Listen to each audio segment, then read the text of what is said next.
Tänään maalaan 1-vuotiaalle Idämuolajatien Ettoring. Tämän tytön lempipuuhaa tällä hetkellä on kiivetä raput ylös ja alas, kerta toisensa jälkeen. Harjoitus tekee mestarin, joten vähitellen hän on rapuissa varmaan yhtä ketterä kuin puput, joita hän rakastaa. Det bästa den här ettåringen vet just nu är att klättra upp och ner för trapporna. Upp och ner, om och om igen.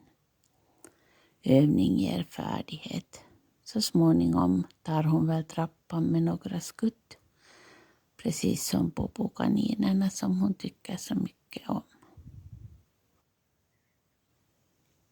Har du också någon du vill gratulera med en formsydd målning? Onko sinullakin joku, jota haluat onnitella varta vasten hänelle tehdyllä maalauksella? kaisiart.fi